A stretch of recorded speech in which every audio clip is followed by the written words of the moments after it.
3 बार लड़ाई हुई है और ये तीसरी लड़ाई में पूरी तरह से खत्म कर दिया गया। इसके सारे सैनिक मार दिए गए, खुद भी मार दिया गया। इसकी मौत यहाँ चित्तौरा झील के पास हुई।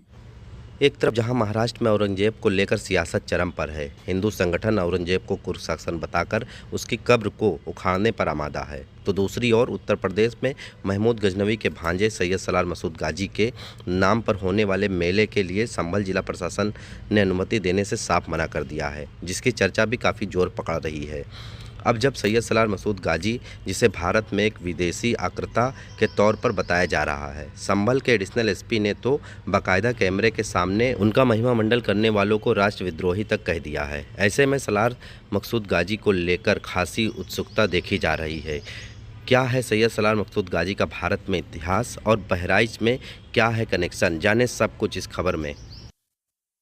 सैयद सलार मसूद गाजी और महाराजा सुहेलदेव के युद्ध के बारे में आप क्या बताना चाहेंगे? किस तरह का ये युद्ध था, किस तरह हुआ?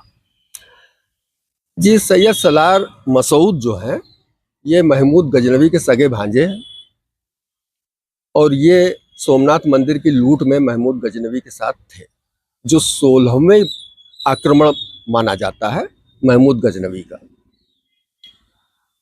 15 आक्रमण इसके हुए थे, जिसमें 15वां आक्रमण तो ये है सोमनाथ मंदिर का, लेकिन 16वां आक्रमण जो है वो सोमनाथ मंदिर का नहीं है। ये जब यहाँ से लूट का माल लेके जा रहा था तो रास्ते में इसको यहाँ के कुछ मराठा लोगों ने रोका था और वो लड़ाई 16वीं लड़ाई है। एक बात।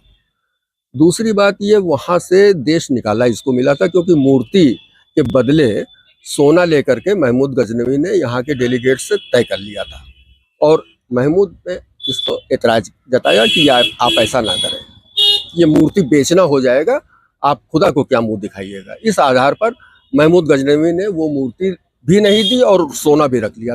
तो अदालत में इस आदेश को, ये आदेश अदालत का था, क्योंकि यहाँ के जो डेलीगेट थे वहां अदालत में केस दायर करके आए थे।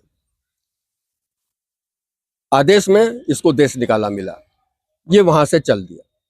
लेकिन 11,000 सैनिक लेकर के आया जो महमूद गजनवी के खास लड़ाके थे, और वहां से आने के बाद ये भारत पहुंचा और यहाँ से लूटपाट करता हुआ, और इसके पिता यहाँ थे भारत में, उन्होंने इसकी आर्थिक मदद गुप्त तरीके से की, खुल के इसलिए नहीं कर सकते थे कि वहां से देश निकाला इसको दिया गया था और ये बहनोई लगते थे सैयद सलार के पिता महमूद गजनवी के, इसलिए खुल के वो नहीं दे सकते थे। तो उसको जंगल में गड़ा हुआ धन मिल गया कैंप लगाते समय, ये प्रचारित करके, और ये अपनी फौज की ताकत बढ़ा करके लूटपाट करता हुआ आया।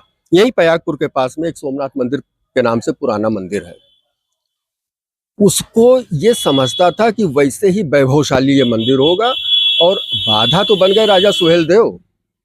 जब इसने अपना कैंप यहाँ बालार्क मंदिर के इर्द गिर्द लगाया, राजा सुहेलदेव ने एतराज किया, यहाँ तुम क्यों रुके हो? इसने कहा कि हम शिकार खेलने आए हैं, मन बहलाने आए हैं, चले जाएंगे। नहीं गया, वार्निंग पर वार्निंग इसको दी गई, चिट्ठियों के द्वारा दूत लेकर के आते थे, ये नहीं गया और 3 बार लड़ाई हुई है और ये तीसरी लड़ाई में पूरी तरह से खत्म कर दिया गया। इसके सारे सैनिक मार दिए गए, खुद भी मार दिया गया। इसकी मौत यहाँ चित्तौरा झील के पास हुई। तो फिर कैसे यहाँ पर इनकी कब्र बन गई, कैसे फिर क्या? जी, उसके बाद आपको पता होगा 800 साल मुस्लिम शासन रहा है, और इस 800 साल के अंदर इसके जो 2 लोग बच गए थे, उसमें एक इतिहासकार था, उसने जाके किताब लिखी थी। उसी के आधार पर यहाँ पर जितने भी शासक शासन करने के लिए आए, उन लोगों ने इस मंदिर को, जहाँ इसने अपना कैंप लगाया था, बालार्क मंदिर था, इसको तोड़ करके, इसके मलबे से सूरजकुंड को पाट करके, और यहाँ पर इसकी एक झूठी मजार बनाई, और उस झूठी मजार को महिमा मंडित करने के लिए जो बाला ऋषि थे, वो बाले मियाँ का मेला बता करके, और हिंदुओं को भी मतलब जो है उसी तरह से आस्था उनकी बरकरार रखी गई, और ये झूठी मजार बना दी गई। जो हिंदू आज आते हैं वो बाले मियाँ के नाम पर आते हैं, और बाले मियाँ के पीछे उनकी जो पुरातन आस्था है वो यहाँ के सूर्य मंदिर की है, न कि ये सैयद सलार की है। और इसको गाजी कहना भी गलत है। कोई मुसलमान हमको बताए, जब इसके सारे लोग जो है साथी शहीद के नाम से आप पुकारते हो, तो इसको गाजी क्यों कहते हो? गाजी तो उसको कहा जाता है जो लड़ाई को जीत करके आवे। ये तो यहाँ मार डाला गया, ये भी शहीद। तो संभल में जो लगने वाला वो मेला साहब दुर्गा मेला रोका गया है, वो उसको लेकर क्या कहना चाहेंगे आप? वो बिल्कुल सही किया है। हम उस पुलिस अधिकारी की तारीफ करेंगे कि उसने जो कुछ भी निर्णय अपना सुनाया है इन लोगों को, बिल्कुल सही सुनाया है और इसके ऊपर रोक लगनी चाहिए। बहराइच में जो जेठ माह में मेला लगता है मई में, क्या उस पर भी कोई असर दिखेगा?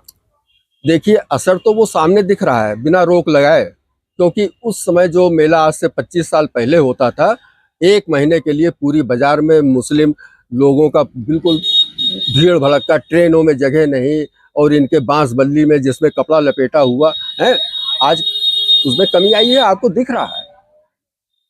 इनका धीरे धीरे सिमट के वही जंजीरी गेट के अंदर का हो जाएगा, आने दीजिए समय। ये आपको जो दिख रहा है वो भी खत्म